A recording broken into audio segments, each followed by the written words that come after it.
Morning, one and all present here. I, Sandeep Pili, Assistant Professor, Department of Computer Engineering, Purnima Institute of Engineering and Technology, Jaipur, welcomes you all in the first session of day 3 of this first short-term training program under AICTE AQIS on image processing and its applications. First of all, I would like to thank to you all for attending and participating in the sessions of last 2 days. We are maintaining the attendance of each session, which we will share you at the end of this STTP. So now we should start today's session. For this session, we have with us Dr. Pratishtha Mathur.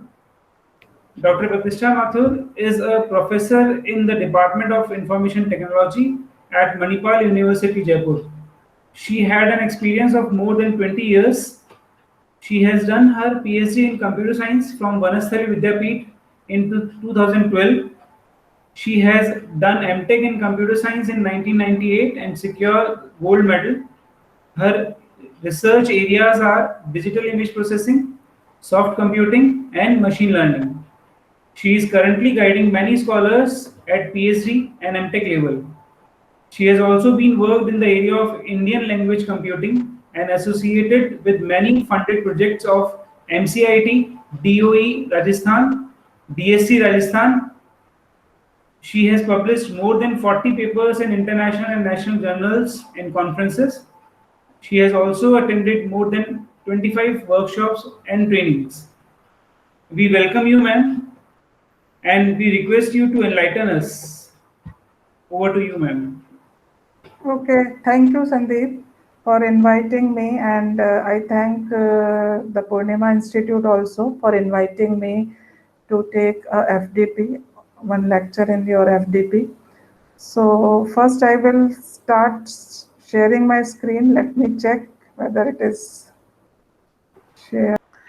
Okay, so again, thanks to Sandeep and the team for inviting me here. So today I will deliver a few concepts of image filters. So I hope from the last 2 days you have an introduction of what exactly the digital image processing is, or we can say that what is a digital image, and what kind of operations you can do on that particular image. So all of we know that there are various ways by which we can capture the images, and we can do a lot of operations on those images, and which are very very useful for our real life applications. Fine. So when we are doing the image processing, our first step is basically we capture the image via some sensors. Okay.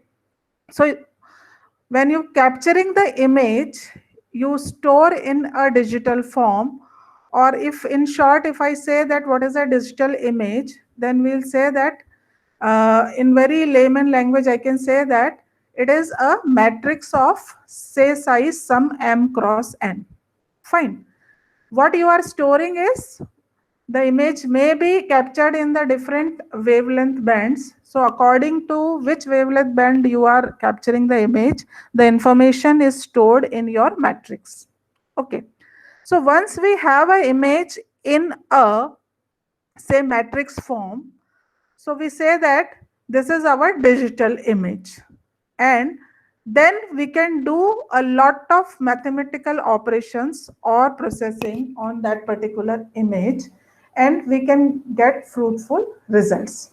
Fine. So when we are storing the image, normally we say that there are two domains in which I can store the image.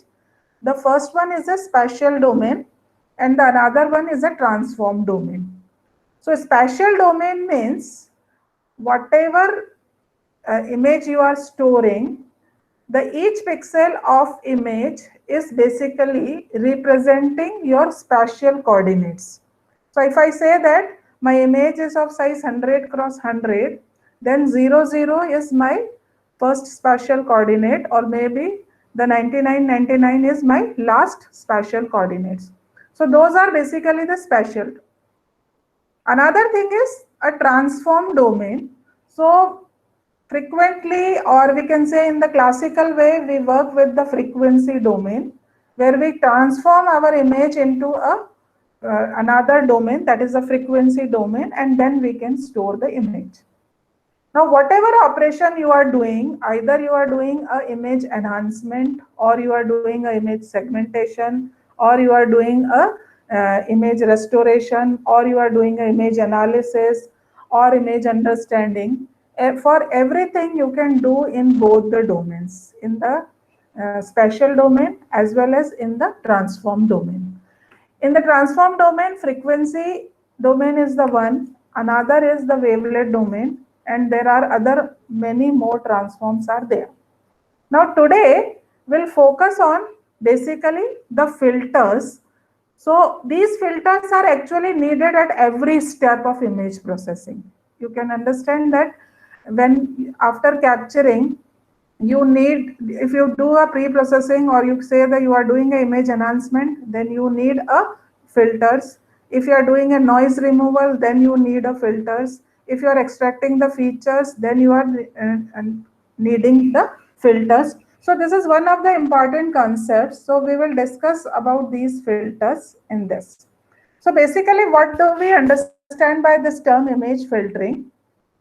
As I told you that it is useful for smoothing, sharpening, removing noise, and detecting edges, or you can say detecting any features. Okay. So what exactly a filter is? So basically what we say that what is a filter, you can define it as a small array or a small matrix. Okay. So a filter is nothing but it is defined as a matrix which is a small array applied to each pixel and its neighbors within an image.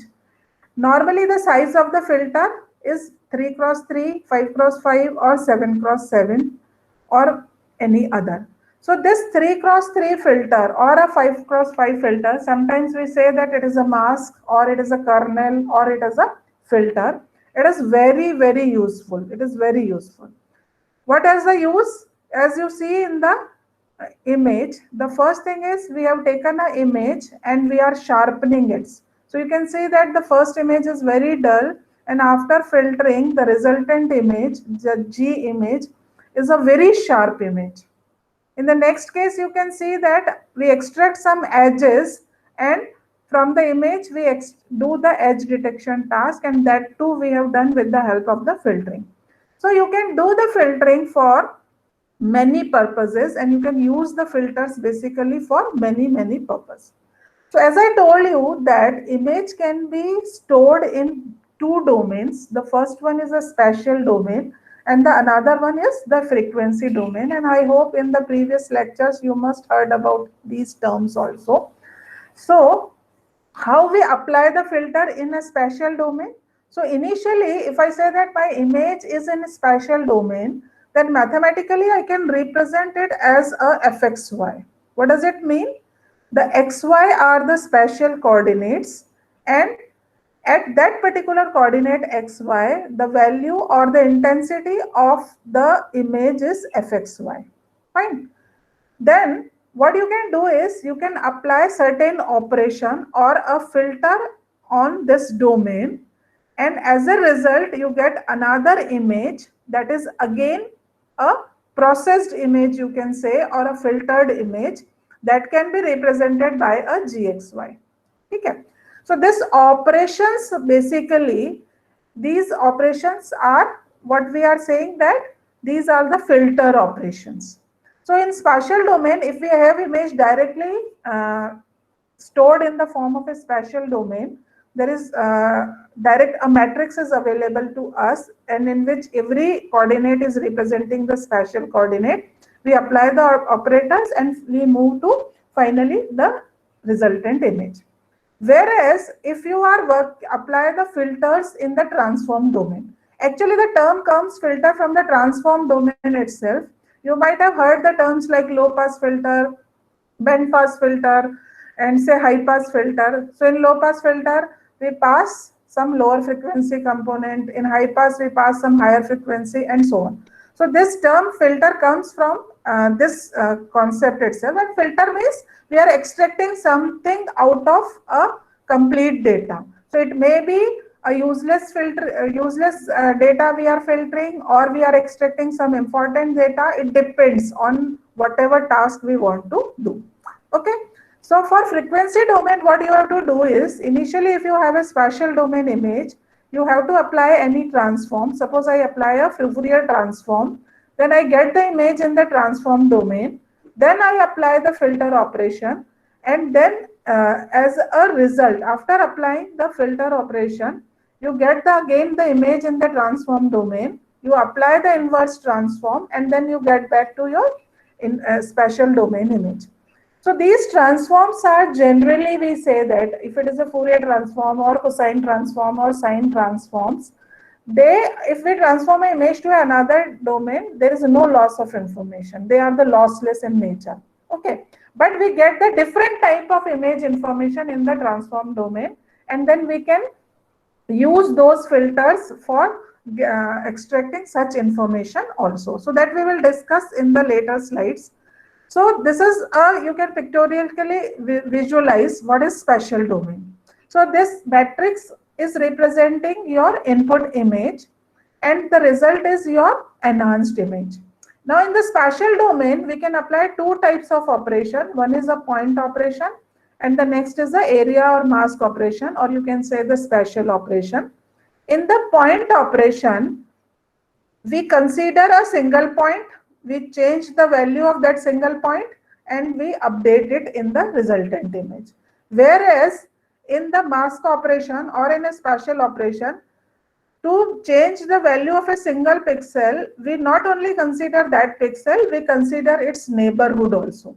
So you can visualize here that we are considering the neighborhood, and the total neighborhood will play a role in changing the value of that individual pixel. Okay, so two types of such operation we can apply. So I am not going into the detail of the point operation, but you might have studied in the previous sessions that we can do the histogram processing, we can enhance the contrast, we can do the image negative, like these things with the help of the point operation. Now basically the filters are more focused on the area operations. So here what we are saying that we will consider a filter as a mask of size 3 cross 3 or 5 cross 5 or 7 cross 7. So here you can see that what we are considering is what shape of the area and what is the size of the area, and then we choose what operation we want to do on that particular area. Okay. So you can see here that there is a 3 cross 3 image, matrix. So this can be one filter, and this filter you can apply over a complete image. Okay. Now this filter can be a 3 cross 3 or 5 cross 5. So mask size is important. When we increase the size, more pixels or more neighborhood is participating, and we are taking a less size, that means less neighborhood is participating in doing the filtering operation. Okay. So what we do with the help of the spatial filtering is, what spatial filters are basically, sometimes as I told you, they are mask, kernel, template, window, whatever we are saying. We have to calculate the GXY value. So what is this GXY value? So our center pixel jo hai, that we are representing with W00. Or you can say that FXY is my center, and I am taking a neighborhood of 3 cross 3. So from 0, 0, I'll go to upper side, so -1, and so X minus 1 and Y minus 1 is the left corner, and X plus 1 and Y plus 1 is your right corner. So what you do in the spatial filtering is basically, you can visualize here that, suppose this is your image and this is your filter, and in this filter there are weights. What we are assigning? Certain weights. And what we do is, we overlap this filter on an image and we do the sum of products. So here you can see an expression, GXY is equal to WST. So what is this WST? This WST is a weights we are assigning to a filter, and Fx plus S and Y plus T are basically representing your overlapped image. Now the value of S is from minus A to A, minus B to B. What is the significance of it? Suppose if I say that my filter size is M cross N. So if I say that my filter size is say 3 cross 3. Okay. So 3 cross 3 means the value of A and B is equals to 1, 1. So S value varying from minus 1 to 1 and B value also varying from minus 1 to 1. That means X minus 1, Y minus 1, then 0, so X plus 0, Y plus 0, then A equal to 1, so X plus 1 and Y plus 1. So these are the coordinates we take. So here you can see in this image is this is F X minus 1, Y minus 1. Then here it is, next one is F X minus 1, Y, then F X minus 1, Y plus 1 and so on. These types of filters. So this is the image. And upper, the dark one is representing the filter. We overlap this filter over an image and then we calculate the sum of products. So this is basically a thing which we are doing in the case of spatial filtering. Okay. So I think here it is more clear, the visibility may be. So this pixel fx minus 1, y minus 1 will be multiplied by w minus 1, 1. Similarly, fxy will be multiplied by w00. We do these individual multiplication and we do the sum. And then we take the average of it or whatever it is, and that will basically your final value of the center pixel. Okay. So what you can do is these results you can use for smoothing, sharpening, edge detection, noise removal, as I told you. So let's go to this thing. So what we are saying that here we have a filter and this filter you are overlapping over an image. So you have to apply certain operation on this overlapped pixels. So basically we perform two operations. The first one is known as a correlation and the another one is known as a convolution. Okay. Mostly in various image processing operation, what we do is we do the convolution operation, but sometimes we can also go for a correlation operations also. So basically a correlation is what we have to do is, suppose we have a mask. So here again a mask is there. So in place of W, suppose here a mask is represented by H and this is your image. So what you are doing is again you are calculating the sum of products. So what you do is in the case of correlation, let's take an example. This is your image. So I took a 3 cross 3 portion of an image and the values are like suppose it is a gray level image. So in a gray level image, the values of the pixels are from 0 to 255, which are representing the various gray shades. Okay. So suppose 10 is one gray shade and 5 is another gray shade and so on. Now what you do is, this is another mask. So these are the weights. So W1, W2, W3. So W1 is 0, W5 is 0.5 and so these are the arbitrary values I have taken for the mask. Fine. Now what will be the value? Which value will be modified? The value of the central pixel will be modified. Means the value, the 6th value will be modified. Now how we do this modification? The result is 8. So what you do is, you apply this mask over an image.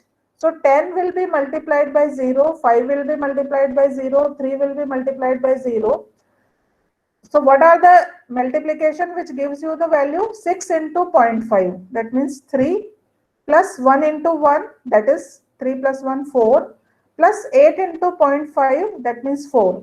So 4 plus 4, the resultant value is what? 8. So this is basically a correlation. So what you do in the case of correlation, you take the mask as it is, you overlap it over an image, and then you change the value of the center pixel. Okay. So this is basically a correlation. Okay. Now when we apply this mask over an image, what we do is, suppose this is your 3 cross 3 image only. So this is your mask. First time the 0.5, yani ki center of the mask will be at value 10. In that case, the mask will be partially overlapped. It will not be completely overlapped. then such cases are basically known as the boundary cases. So in that case, what we have to do, we have to deal with the boundary cases also. So how we deal with the boundaries? Either we do a padding with the zeros, means we take one outer boundary in which we add the zero values, or what we can do is we can use a wraparound also कि आप image को एक you can think like a cylindrical shape, and you will take the previous for first case you take the last value, for the last case you take the first value, or sometimes what we do is we replicate the boundary values also. So these are the 2-3 ways by which we can handle the boundary pixels. And sometimes what we do is we leave the boundary pixel and we start the overlapping with the pixel from where the mask is completely overlapped. So it depends on us what is our requirement, what kind of operation we want to do. Okay. So for example here, suppose this is your correlation. In first rectangle you see in a square all values are 0. So the center pixel value is the one here. This will be also 0. Okay. But now if we go to the next one, so in next case, what happens? This first 300 will be changed, and now it is 000. So 190 pixel will be overlapped, and the value will be equals to 20. When 290 pixel will be overlapped, the value is equals to 20.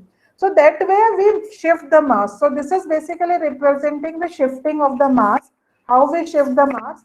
First we shift in a row, then we go to in a column, then we go to a next row, and so on. The way which in this what we can do the shifting operations. Okay. So this is basically a correlation. Now convolution is little bit different from a correlation. The only difference what we are doing is we flip the mask in the case of the correlation. So basically what we do is we rotate the mask with the 180 degree, and then we are applying the mask. Okay. So 180 degree rotation means, suppose if we take an example, this is your image and you, this is your suppose mask, and you rotate it horizontally and then you rotate it vertically. So this will be your mask, resultant mask. Okay. So what we do is we rotate it completely to the 180 degree, and then what we are doing, so you can say that the way we are flipping the mask, first we do the 180 degree rotation and then we apply this one. So that is the only minor difference, that if there is a mask, plus first rotate it by 180 degree and then you overlap it, then that is basically your convolution operation. Again, you have to perform the sum of products only. Okay. But if the mask is symmetric, that means if here it is also 1 and here it is also 1, then there will be a no change and we'll get the equal result as the correlation. So in the case of the symmetric mask, there is no problem, and most of the time we are dealing with the symmetric masks only. Fine. Okay. So suppose in this correlation and convolution, if in the upper example, if you see that first is an example of a correlation and the next is a convolution. So if you see the mask, in the first case, you will see that the mask is 1, 2, 3, 4, 5, 6. And in the next case, in the case of convolution, we flip it by the 180 degree. So now the values are 987, 654, 321 and so on. Okay. So the results will also be flipped by 180 degree. Generally, आपके results जो हैं वो क्या हो जाएंगे? 180 degree से flip हो जाएंगे, and you can see here that ये जो results हैं वो आपके 180 degree से flip हो गए हैं. That is the thing we normally. So results are rotated by 180 degree in the case of convolution. So mostly what we say that for any filter, we are applying two operations, either correlation or convolution. And with the help of the correlation and convolution, we get the resultant, or we can say the filtered image. Fine. So this is again the same thing. So this is the vector representation. So थोड़ा सा fast move करते हैं. Fine. So now we come to some example of the filters. So first thing I told you that we can apply the filters for smoothing.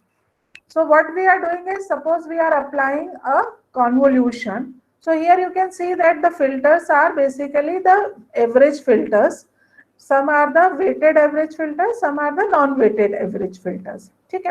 So in the case of convolution, even nowadays in the deep learning also you have a term the convolution neural network. So wherever in the deep learning also we will apply those convolution operation, and that too is that there is a filter and you have to overlap that filter over an image, and you have to do the sum of products only. So the same concept is there. There are different more additional things are there, but the concept of the convolution is the same. Fine. So in the case of a average filter, what we are doing is, what is our objective? We want to smooth the image. Smooth का मतलब क्या होता है? What we want to do for the smoothing means, if there is an abrupt change in the image, you have to reduce those abrupt changes. ठीक है? So you know that if there is an abrupt changes, if we average out the values, the abrupt changes will be reduced. So what we do here is, we take a 3x3 average filter, and the mask of every weight of the every filter value is equals to, means every location value is equals to 1. So the sum of these weights equal to 9. So we divide it by 9. So this is 1 upon 9, and the sum of the weight of each and every mask is equals to 1.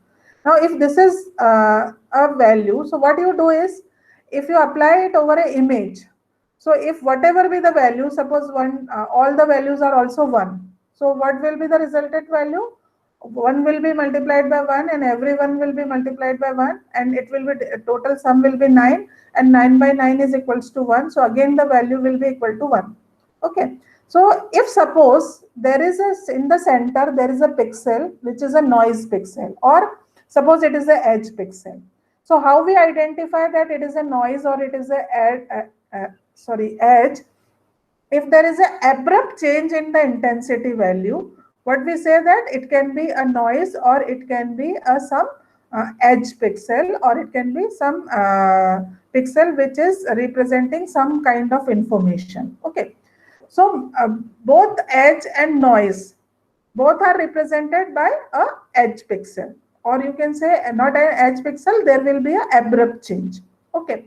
So if suppose the center value is 10 and all the rest values are 1, then what happened? This 10 will be also multiplied by 1 and the rest 8. So the total value is 18, and 18 will be divided by 9. So 18 by 9 से value result होके क्या होगी? 2. So neighborhood values are 1 and the center pixel value is 10. We reduce with the help of the smoothing the value 10 to 2. So this is basically with the average, we suppress the abrupt changes, and when we suppress the abrupt changes, our image will be smoothened out. Okay. So that smoothing से हम क्या कर सकते हैं? Suppose you want to blur your image, you want to do a mixing of the image, and you want to for the mixing आपको edge, you want to reduce the intensity value of the edge pixels. So that kind of task you can do with the smoothing. So one advantage of smoothing or average filter is your noise will be reduced. On the other hand, your information will be blurred. आपकी information blur होगी. But suppose you want to use that image for analysis, then you will see that your edge pixel will be also blurred, and then you may get problem in segmentation or other things. So every filter has its advantages and disadvantages also. So we have to check which filter is useful, and it depends on our requirement what we want to do. Okay. Now here we take the weights of every mask value as a equal value. We can also consider it as a weighted mask.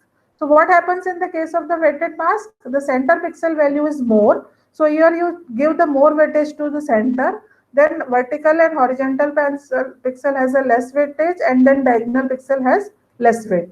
Okay. So this kind of weighted mask is basically we are representing, and this kind of a weighted mask जो है, we can say that it can be an example of our Gaussian also. ठीक है. So you can see that as we change the mask value, the smoothing effects are different. On the same image, we apply the different sizes of the mask. So sizes are 3, 5, 9, 15, 35 respectively. And the values are reduced, and you can see that the blurring effects are increased as we change the size of the image. Okay. So basically what we are doing with the help of the averaging filters, or this averaging is also known as a low pass filter. Why we are saying it is a low pass filter?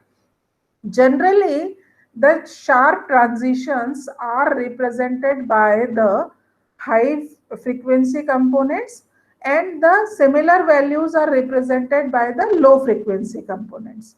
So here what we are doing is we are suppressing the high frequency components and we are passing the low frequency components. So these are also known as the low pass filters. So averaging filters are basically the low pass filters, and if we are applying the this averaging filter in a frequency domain, you will say that what you are doing? You are doing a low pass filtering. So what will be the result of this applying the smoothing filters? Your sharp transitions will be reduced. So the advantage is, what can be the application? You can do a noise reduction that we will discuss in the next session. And the another thing is, sometimes you can reduce the false contours also. Contours means when you are able to identify some circular shapes, that these types, suppose when we zoom the image, if we zoom it multiple times, you see that we are feeling some contouring effect or a boundary kind of effect in an image. Those kind of effects can be reduced with the help of the smoothing effect. And sometimes in the case of some photography or photo shooting or like that, there may be that we want the blurring of some pixels. So that can be done with the help of these averaging filters. Fine. So averaging can be a equal weighted averaging, or it can be a weighted averaging. So in the weighted averaging, the sum of the weights we calculate, and that is normally a constant value. And what we do is, just as we see that we sum all the values and the result is 9. And in the previous case, here the result is equal to 16. So we are divided by the 16. So the this value is basically a constant value, the denominator value, and the numerator value is the sum of this particular product. So image value plus the weight value, and their corresponding sum and corresponding multiplication and sum is the value of this particular case. Okay. So basically these smoothing filters are known as, you can say that these are the linear filters. Fine. Then there are certain non-linear filters also. As we see that in the case of the linear filter, there is an effect of blurring. Now suppose I want to reduce the noise, but I don't want to introduce the effect of blurring. Then in those cases, these kind of order statistics filters are useful. So example of such filters are the median filters, max filter, min filter. And we will reduce the noises like impulse noise, salt and pepper noise. So what are those noises? We'll discuss in the next session. But these are basically for reducing the noise. So as in example, you can see that these are the images, and when you apply a 3x3 median filter, the impulse noises are reduced. Okay, and ये median filter को apply करने के बाद आपकी resultant image you can visualise. ठीक है. Even I can apply a max filter, min filter, and if somebody have worked in the area of the deep learning, sometimes you may heard about these terms that max filters, min filters, median filterings, and etc. So what you do in the case of median filtering is, whatever be your image values, you arrange them in an ascending order. So basically you are sorting them, take the median value and replace the center by this median value. So here you can see that 0 is represent like a noise, because all the neighboring pixel values are around 124, 123. So it is in that range. But when we do the sorting of all these pixel values and we take the median value, then it is now 125. So what happens? Now the median value is 125. So that means this 0 is an abrupt change, and we reduce this abrupt change with the help of this image values. Right? So this is basically a median values, and with the help of median filtering, what we can do is Now what happens in this case? We are taking the value from the neighborhood only. Okay. So there are the chances that noise pixels will be reduced, but here the blurring will be less. In the first case, the blurring is more, but in the median filter, the blurring will be reduced. Okay. In case of median, if you want to apply the max filter or min filter, you will take the minimum value or the maximum value from this array. So here in the case 130 is the maximum value, and if it is a min filter, then 0 is the minimum value by which the center pixel value will be updated. Okay. So these three filters are basically categorized under the non-linear category of the filters. Fine. Now, as I told you that we are using here the filters for the smoothing purpose. Similarly, I can use the filters for sharpening the image. Suppose my image is dull and I want to make the image more sharp. So you see that when you are blurring the image, your discontinuities, or you can say that your sharp edges, etc., are blurring, their values are reduced. But if we increase the values of those discontinuities or the intensity changes, our image will become sharp. So what you can understand is the sharpening is the inverse operation of your smoothing. Okay? So basically what we are doing is, in the case of smoothing, we are taking an average. So we are integrating the values. We do the inverse task in the case of sharpening. That means we do the differentiation. Okay. And with the help of the differentiation or the derivatives, what we do is we get the sharpening filters basically. Fine. So what is our objective of applying the sharpening filters? That we want to highlight the transitions in intensity. Means wherever there is a sudden change in intensity, what we say that is some boundary pixel, or that is represented some edge pixel. So अगर हम image के terms में if we talk, we say that what is an edge? If there is a sudden change in intensity. You can understand, like suppose if I say that I am writing on a whiteboard with a black marker. Okay. So when you are taking an image of a whiteboard, and on that whiteboard all the pixels are white, suddenly there is a one alphabet and that is written in color black. So a color changes from say 0 to 1. So there is a sudden change in the intensity, and that particular is a boundary of another object. So there is a board and then there is an alphabet on that particular board, and that alphabet is suppose representing another object.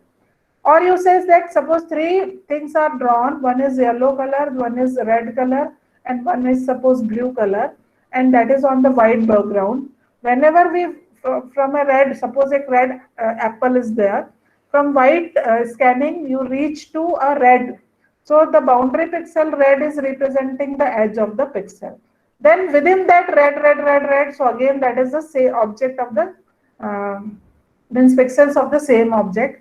Then from red again it goes to white. So then there is again sudden change in the intensity. That means again that is representing the edge pixels. Okay. So whenever we do the sharpening, all such minute details are basically enhanced. And with the help of that, when the edges are sharp, our image will look like sharp. If the edges are dull, your image will look blurred and it will look dull. Okay. So what we do in the case of the sharpening filters, basically, we do this differentiation. So we calculate the derivatives. Okay. So here I have given the example of two derivatives. We can calculate the first derivative and the second derivative. What is the first derivative? It is the difference of the two neighboring pixels. Okay. So let's see in this example. Suppose there is an image strip. This image strip is represented like this. So the intensity values I have, this is drawn in this also. So I have taken this example from one good book, that is the Gonzalez Woods. That is one good book of image processing. So you can see here that the values are 666. So I plot all the values 666. Then values are reduced by 1, 5, 4, 3, 2, 1. So 5, 4, 3, 2, 1. Then all the values are 1, 1, 1, then 1, 1, 1. Then again 6 values, sudden jump. So 6 and then 6, 6, 6. So this is your scan line which you are scanning. Okay. Now what they are showing is 666 means intensity are constant. So maybe they belongs to a same object. Then gradually there is a decrease in the intensity 5, 4, 3, 2, 1. So this is representing a ramp like situation. So at from 6 to 5 there is a transition in the intensity, there is a change in the intensity. Okay. Then again 1, 1, 1, 1, again here there is a change in the intensity. Then after 1 the value becomes 6, there is a change in the intensity. So from 1 there is again sudden change in the intensity like this. Okay, so our discontinuities may be in the form of a point, it may be in the form of a ramp, it may be in the form of a step. So these are the different kind of discontinuities, and we want to sharpen these discontinuities, and all these discontinuities are basically representing some boundary information. Fine. So what we do is we calculate the first derivative.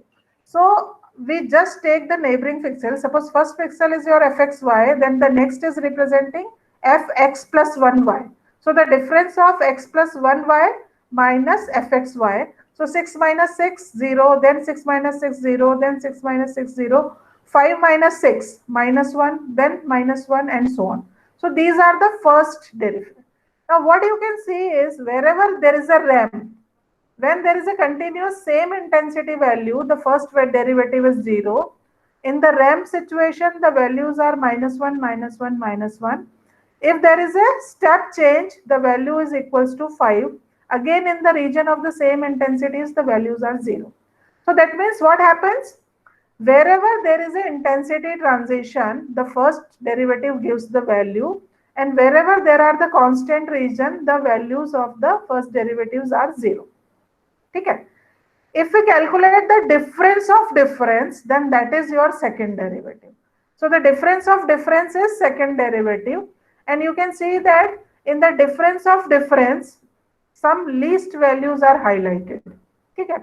So you can see that wherever there is a sudden change, so in the ramp only a single value is highlighted, and in the case of the step change, there is one positive value and one negative value. Okay. So here you can see in this graph, wherever is a step change, there is a one positive value, then it goes to a second value, so negative value, and it will pass through a zero crossing. So sometimes this zero crossing helps us to identify the position of those edges, and this we can see. So what you can see that where if we want to find out the intensity changes, we can find out with the help of the first derivative or the second derivative. How we calculate the first derivative? The difference of the neighboring pixels. And how we calculate the second derivative? Again, if I take the two differences, then this will be represented by your second derivative, fx plus 1 plus fx minus 1 to fx. This is your second derivative.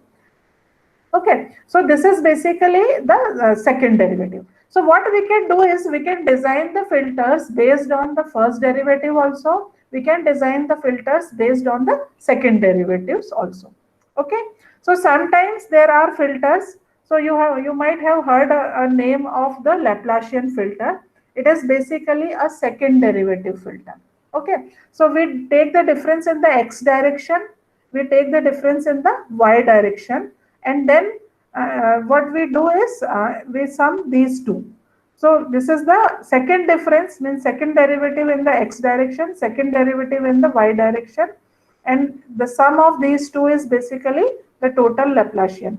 So you can see this fx plus 1y, fx minus 1y, fx y plus 1, and at the end minus 4xy. So if you design a Laplacian mask, this fxy is your center pixel.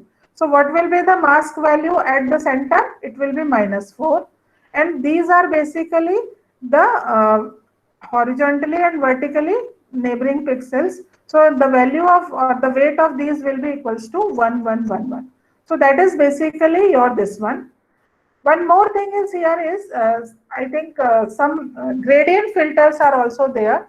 So those gradient filters are basically the first derivative. Like if I take a Robert mask, or if I take a Privet mask, or if I take a Sobel mask. So those are also basically this one. But generally for this image sharpening, what we do is we apply this second derivative, and this Laplacian is one of the sharpening filter. Okay. So this filter you can use for highlighting your edges, or you can sharpen the discontinuities. Okay. So I have taken one example from each type of application. Now next we go to, we can, so till now what we have sum up, we apply the filters for smoothing, we can apply the filters for sharpening. Now what we can do is we can apply the filters for the edge detection also. Okay. So till now in smoothing and sharpening, is there any query to anyone, or we continue and we'll take the queries at the end? Okay. Yes, ma'am, we can take Yes. queries at the end. Okay, fine. So now we come to that. As I told you that, I think yesterday there was, I was seeing your schedule, there was a lecture on segmentation also. So what happens in the case of segmentation, how you can do the segmentation? One way of segmenting the images, you identify the edge pixels and you join them, the edge pixels, make a boundary, and then you can say that region within a boundary is one segment and region outside the boundary is another segment. Okay. So that means for the segmentation also, what you have to do is you have to identify the edges. And what is the edge? Basically, I told you that there is a discontinuity in your intensity values. So how we say what are discontinuities?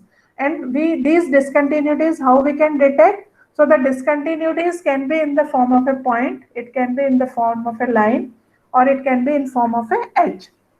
Okay. So point means there is a single point, there is a sudden change in the intensity. What is the line?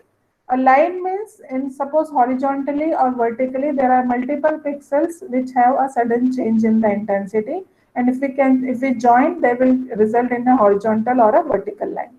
What are the edges? The edges can be, they can be in a random fashion also. So any point which is different from its neighborhood, or whose intensity value is different from its neighborhood, what we can say that can be an edge pixel. Okay. In the next session, we'll see that can be a noise pixel also.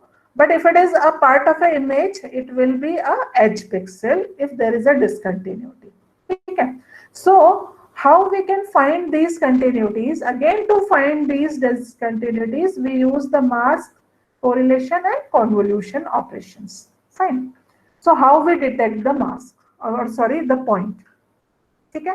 For detecting a point, what I can do is, in the earlier example, I show you that if there is a sudden change in the intensity, then you can use a Laplacian mask, and then Laplacian mask will highlight that particular pixel.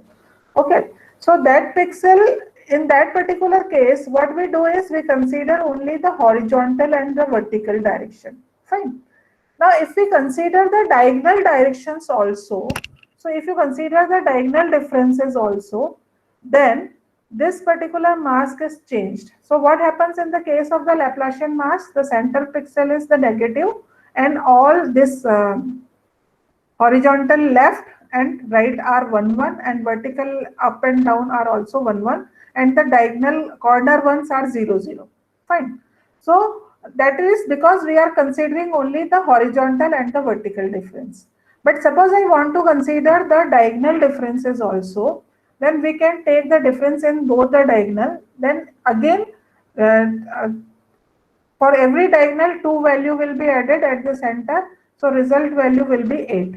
And if we inverse, if we take the center pixel as positive and the neighboring pixel as negative, then we come to this particular filter. So most of the time, this is the filter which is known for calculation of a point or for identification of the point. So if there is a sudden center pixel and that is a sudden change in the intensity, so what happens? The intensity value will be multiplied by 8 and the neighboring pixel's intensity value will be multiplied by -1. So as a result, what happens when you find this particular value? So all these values, what we do is we highlight. So the center pixel will be sharpened and we can easily detect, and the rest of the values will be reduced. So what will happen? Only there is a discontinuity that will become highlighted and the rest of the value will become 0. So this kind of a mask is basically, or a filter, this is known as a point detection. So wherever you want to this, and then you can set a threshold, and which pixel have a value greater than threshold value, you can consider them as a points, and rest of them you can consider as a non-points value. Okay. So here you can see that suppose this is a X-ray image and these are the points 1. So this point here, it is sharpened, it is highlighted, and after applying a thresholding, rest of the values are suppressed, only point is there. Okay. So point filter apply करने से this particular point, this point where there is a sudden change in the intensities, those are highlighted, and after applying a thresholding, those rest of the values are also suppressed, and we can detect this particular points. Okay. Next, similar to point, we can take various line detection filters also. So these filters are basically detecting the lines. Now the line can be a horizontal line or vertical line, or it can be diagonal lines. So accordingly, we can see that there is a difference. We calculate horizontally, or we are calculating the difference diagonally, or here we are calculating the differences vertically, here again in the opposite diagonal direction. Okay. So a basic phenomena is that these are the masks or the filters. You have to overlap these masks over an image, and then you have to apply the convolution, and that means you have to calculate the sum of products of the overlapped region, and as a result, if you are applying a light detection filter, it will highlight the line pixels, and then if later if you apply the thresholding, it will only visualize the line, and the rest of the values will become 0. Okay. So for any filtering, any spatial filtering, this is a very standard process. First thing is you have to take an appropriate filter. So you should know that what are the filters, what are the line filters. We can do the experiment over the weights of these filters. There are certain standard filters also, and we can design our own mask or filter also. Okay. Once you apply your mask and filters, and if you see that results are good, whatever results are expected, they are generating, then we'll say that this our particular design mask is behaving better than a standard mask or like that. So you have to take a mask, you have to overlap it over a pixel by pixel over an image. You have to do the correlation and convolution, and finally you will get the required information. Okay. So required thing can be we can do a filtering or smoothing in spatial domain. We can do the sharpening, or we can detect the point or line, or we can detect the edges. Okay. Now edge, I told you that what is the edge? Edge is a set of connected pixels that lie on the boundary between two regions. So here you can say that it is black and a little bit gray. So this is a boundary where there is a sudden change in the intensity. Here it is a thicker edge. So in the thicker edge, there is a ramp-like situation. That means there is not a sudden change in the intensity. What is there? The values are gradually decreased or the gradually changes. Okay. So what we say that if there is a fine edge, then there will be a sudden change in the intensity. If there is a ramp-like edge, then there will be a gradual change in the intensities. So the edge can be a thick also, or it can be thin also. So there are various methods by which we can do the thinning also for the edges, and again for those also you require the different kind of filters. Okay. So for edge detection also, what we have to do is like as we do in the case of sharpening, because edges are the sharp details and we want to highlight them. So we have to do the sharpening kind of operation. So what we can do is we can calculate the first derivative and we can calculate the second derivative. Okay. So if there is a gray, if you can see in the image, so here it is little bit a blur edge, not as sharp image. So there will be a ramp-like situation. So when you calculate the intensities, what happen? We have seen that wherever is the ramp, the intensity values are same. So if you plot the first derivative, this will be the plot of your first derivative. If you plot the second derivative, you can see that there will be one positive value and one negative value in the case of this one. So basically, when we match them, we join them the positive and negative value, it will pass through 1 0 and that is known as a zero crossing. So if it is a thick edge, this zero crossing can be used for identifying the center of the edge. Okay, so that can be used for identifying the center of the edge. Fine. So if we consider what are the various edge detection operators. So again, we have to design a filter for that. So I'm using the terms like operators, filter, mask, kernel.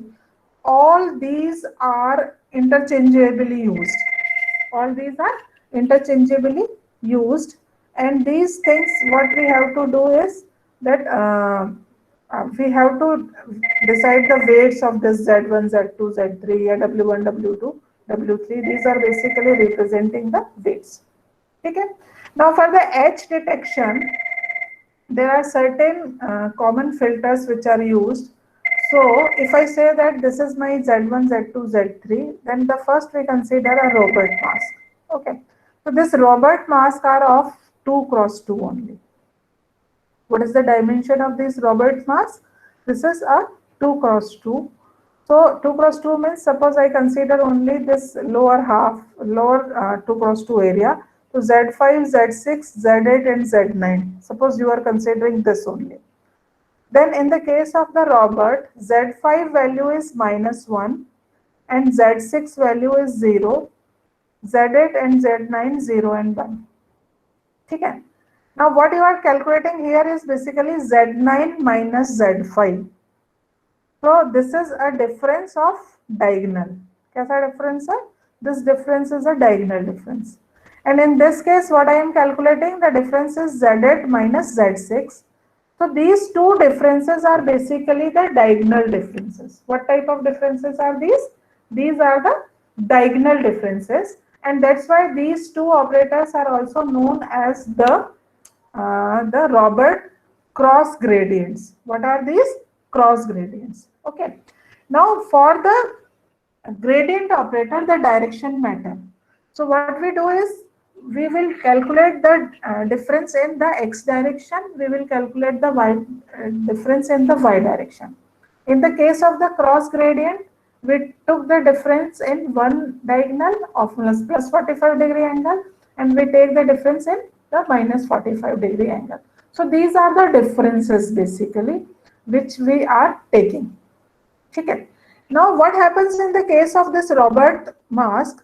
You apply this 2 by 2 mask pair to the both the pairs over the image, and we'll get the first derivative and the second derivative. So then you will do the you have to calculate the magnitude of the derivative and you have to calculate the direction of the derivative. Okay.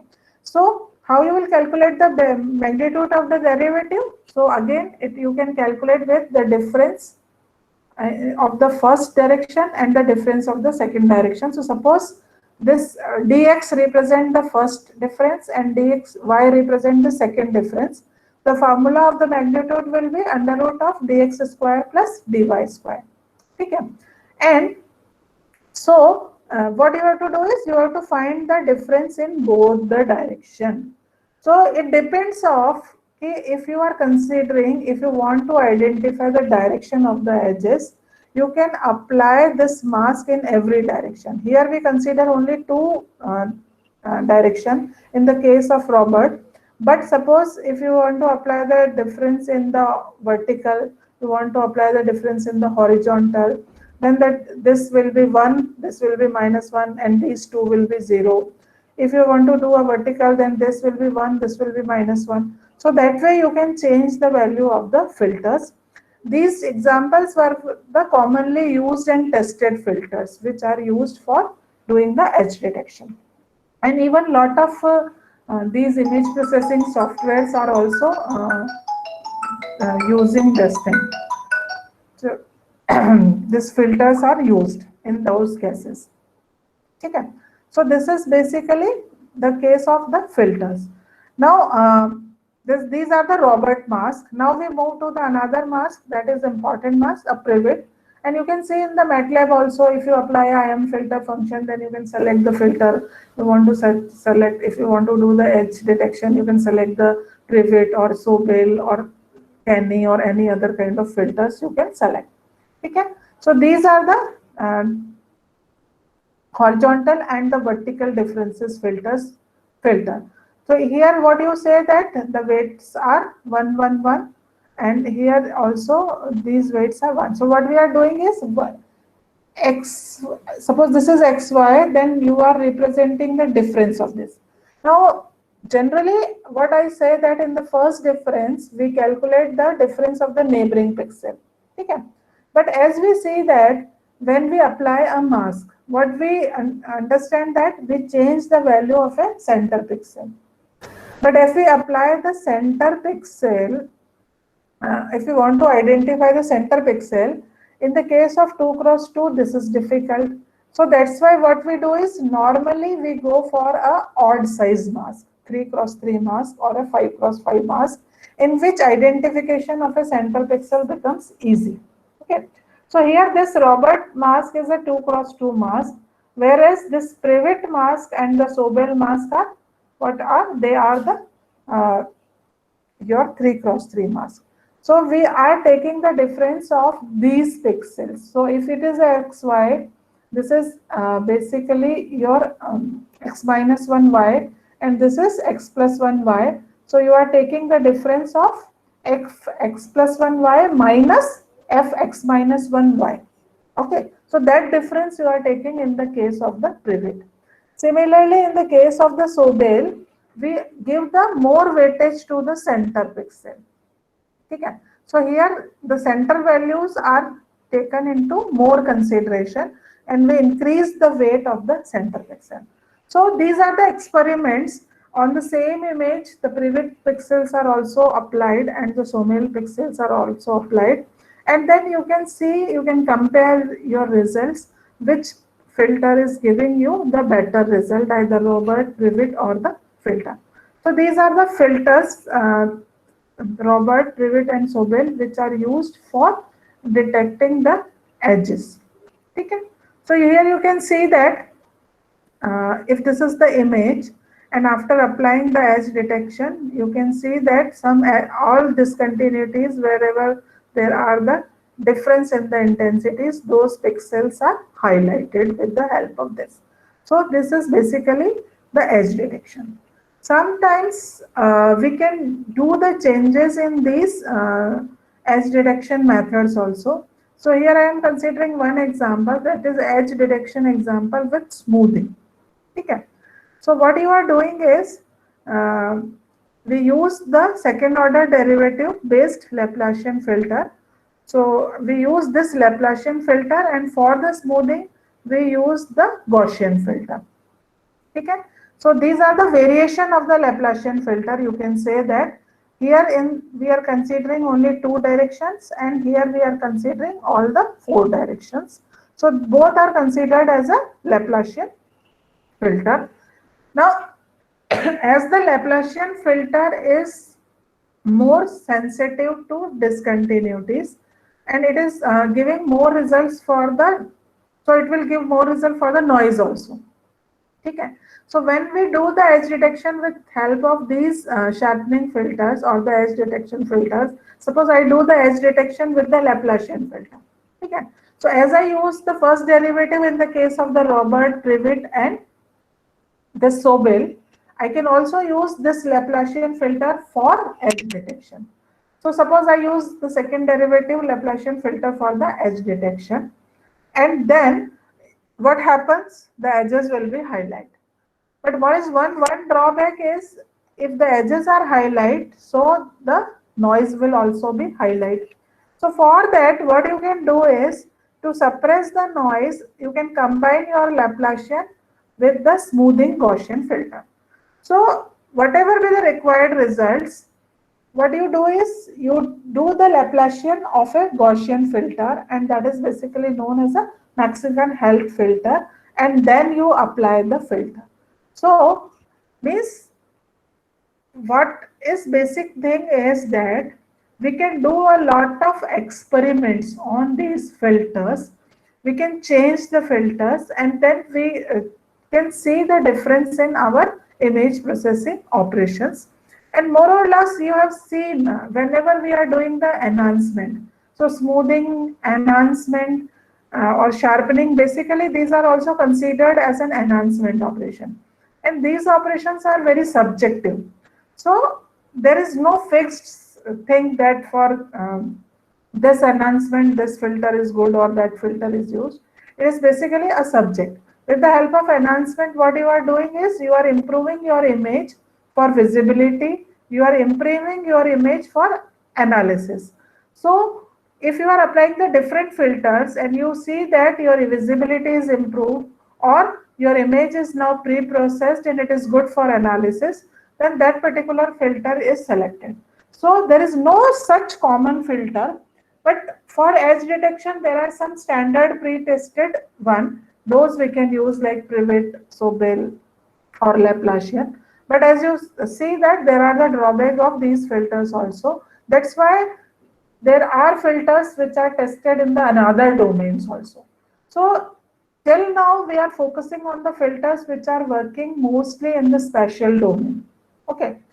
I discussed initially that we can store the image in the frequency domain also or in a wavelet domain also, and you can apply the filters in those domains also, and you can extract the appropriate information in those domains also. So filters can be used for identifying the information in any domain. Okay. So you can see that if we take the images and we apply the Gaussian and then smoothing operation, and then we apply the Laplacian filter, so results will be changed. Fine. So now we move to the another domain, that is basically the frequency domain. So very fast I will cover within the 5-7 minutes the how we can apply the filters in the frequency domain. So initially I give you this picture also. Again I am summing up with this. Suppose this is your input image that is in the spatial domain. If required, you do the some pre-processing. So that's some enhancement if you want, you can do. Then what you do is you transform your image to a Fourier transform. Okay? Fourier transform. So your image will be converted to the frequency domain, and after frequency domain. So what does it mean? Here x, y are representing your spatial coordinate. Here UV are representing your spatial frequency coordinate. What they are? They are the spatial frequency coordinate.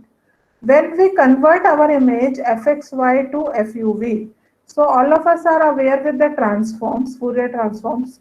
Either don't, if you have not done in image processing, sometimes in the mathematics or in some signal processing, you might have heard these words. So what happens is when we transform the image, our image is transformed from one domain to another domain. Now, what we are representing, 0, 0 is representing the zero frequency, and suppose 255 is representing the 255 frequency. So, xy is 0, 0 spatial coordinate, whereas 0, 0 spatial frequency.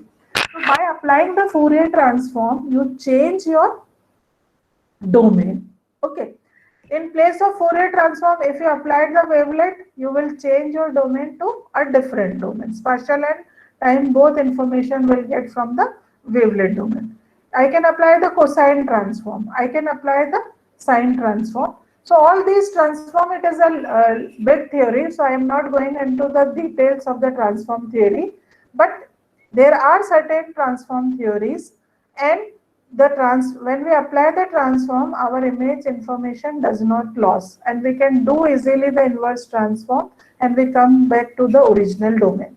So that is the reason we can easily use these images into the another domain. So Fourier transform, then you can apply the function. So what we do is, whatever is our filter function, we can also transform our filter function. So this is HUV is your filter in a transform domain.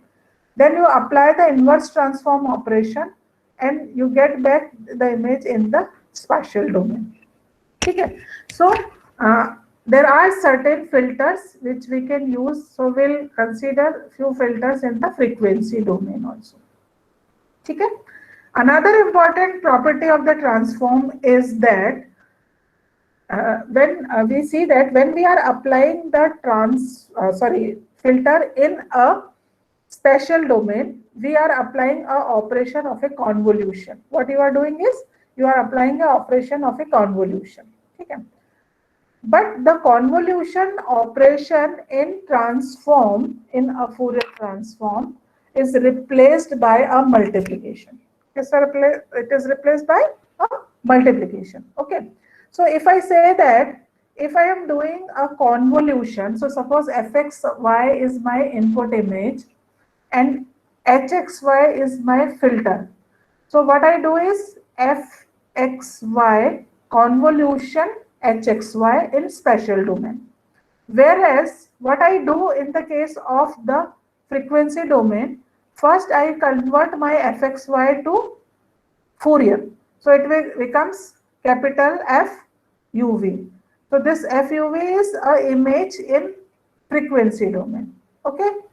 I transform my filter also, HXY also in the frequency domain. So HXY is also converted to HUV. Fine. And the operation, this convolution, is converted into the multiplication. So HUV is multiplied by FUV. Okay, so that kind of filter you can use. So for some frequency domain filters are like, the basic example is a notch filter. What is the notch filter means? We notch the zero frequency components.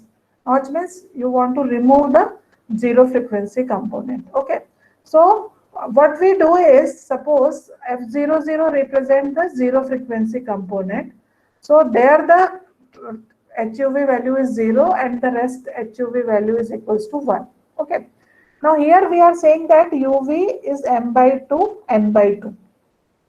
So what we are doing is, in the transform domain, you can shift your origin to a center. How we can shift?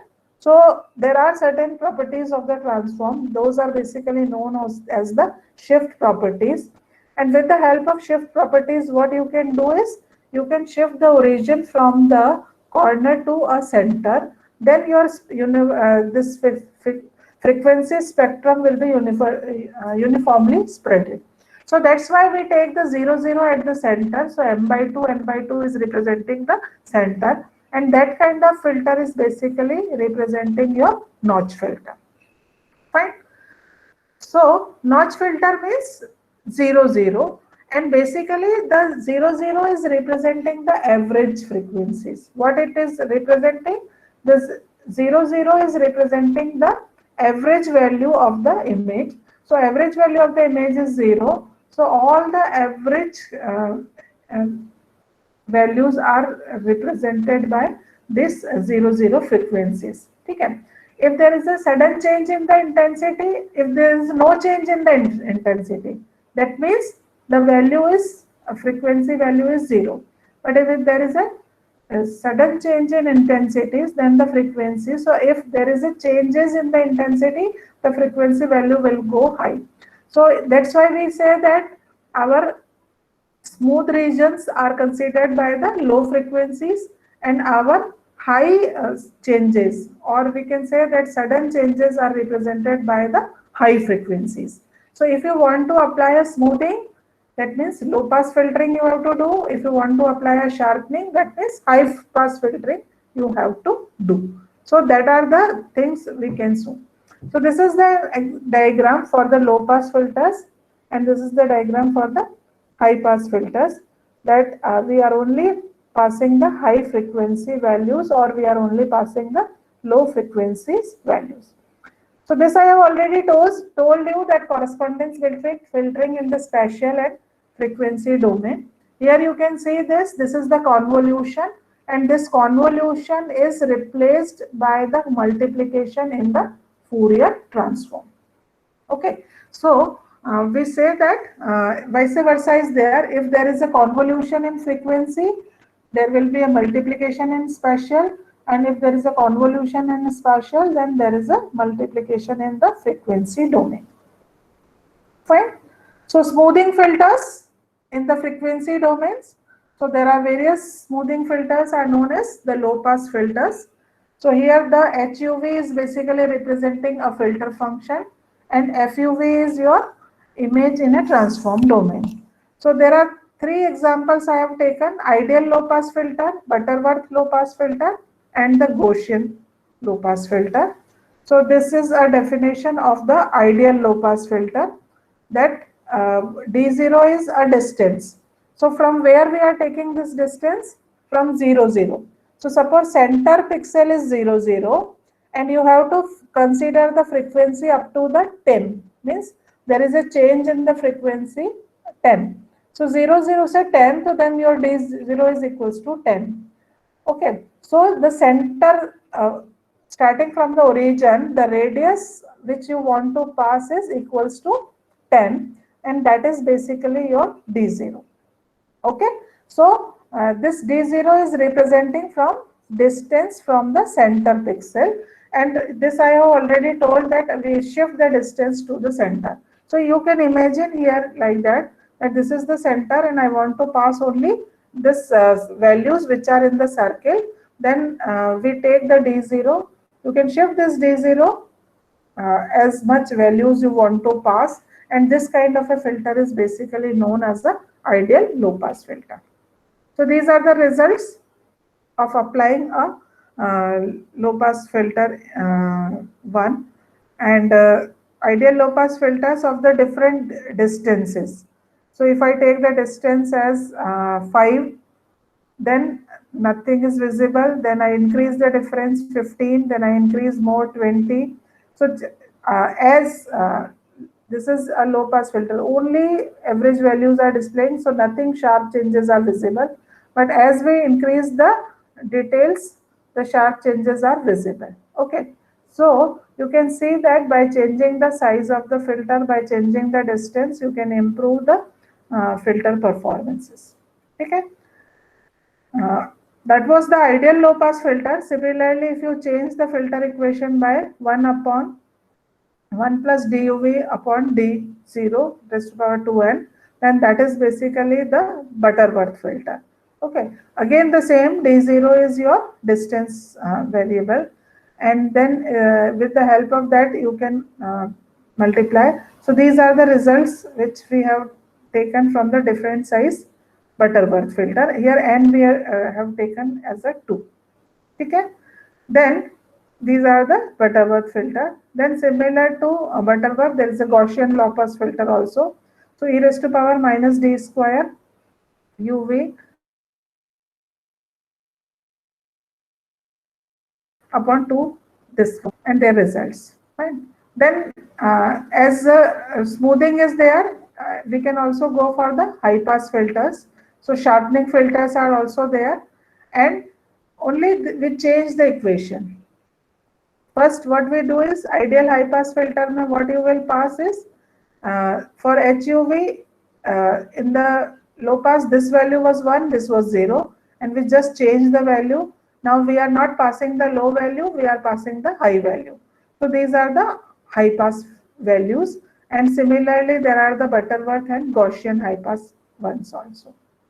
Okay, so these are the Butterworth and the Gaussian filters. In the case of the sharpening also, we can go for the Laplacian filter. So the Laplacian filter, so whatever is the spatial filter, if we do the transform of it, then we'll get this equation. So that is basically the Laplacian filter. So that is the thing which we are using for sharpening. So till now what I have covered is that you can use these filters for smoothing, you can use for sharpening, you can use for image edge detections, or you can say the discontinuity detections.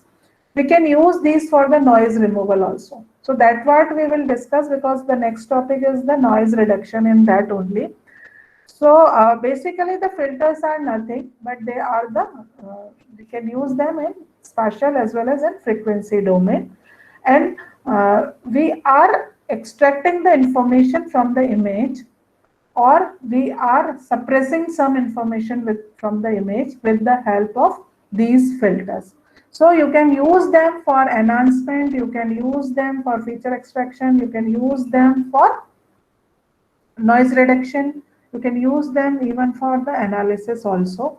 And these are, I have discussed some classical methods, and you can go for filters in the wavelet domain also. And even in the deep learning convolution neural network, when we are doing the convolution, we are using various filters, some horizontal, vertical, different diagonals, and different lots of filters we are using, and we are extracting the features automatically. Okay, so that is all from my side. Now, if you have any query, you can ask.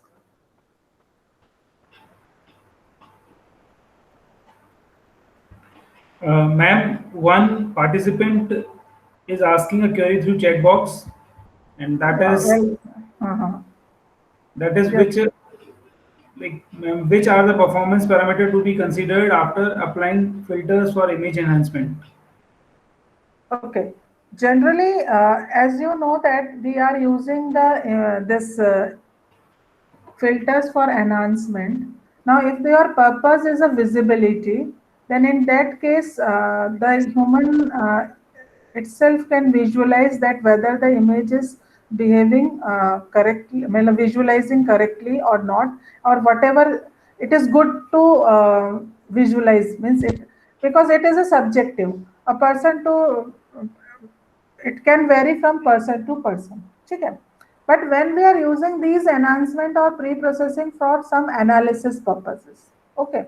So in that case, whatever is your requirement, on the basis of that, we will select some performance criteria. So like suppose if I am using the filters for noise reduction, so in that case, in the next session, I will cover the performance matrices also, like the we can use the signal to noise ratio, or we can use the similarity measures, similarity indexes also. So those are the various indexes which we can use. But mostly when we are doing the pre-processing, in the case of pre-processing, we identify the things with the help of these visual effect also, because this enhancement is a subjective, it is not an objective process. Or you can say it is not an objective processing. It is subjective and it can vary from person to person. I think I am clear, but this PSNR and all these matrices we'll consider in the next session, because I think time is already over. So we can take this performances matrices in the next session. Any other query related to these filters? Ma'am, first of all, thanks a lot for this wonderful session. I have one query that, like, how to identify whether to use this convolution or correlation. Mostly, as I told you that if you are applying this filters which are symmetric in nature, okay, so in that case, this correlation and convolution are behaving the same things, okay. But if the filters are not the symmetric in nature, till now we have seen very few filters which are non-symmetric. But if the filters are non-symmetric, then in that case, the convolution is basically the operation which will be used for doing this masking operation. Okay. So this decision you can take. Again, I told there is nothing but it is a 3x3 array, and what you have to do is you have to apply it over an image and you have to see the results. Okay.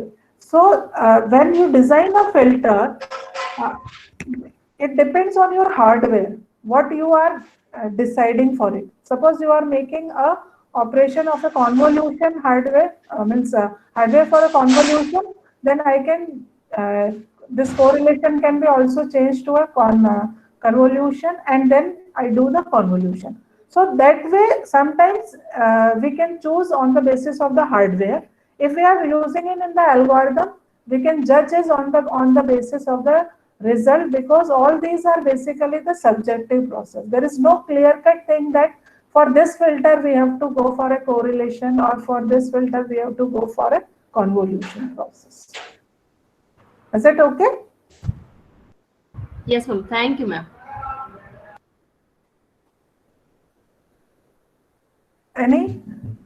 Anything else? Or we can take the queries in the next session also, because the afternoon one session is also with me only. So if there is a time for the next session, we can take few queries in the next session also. Definitely, ma'am. Okay. So can we conclude? Yes, ma'am. Yes. Okay. So thank you very much, ma'am. Thank you very much for this very informative and enlightening session. And I believe that this session will definitely be helpful for all the participants. If they have some queries, we will have another session at 2 p.m. today itself. So that queries can be handled in that session too. Thank you very much, ma'am. I thank you. Okay. Okay, thanks.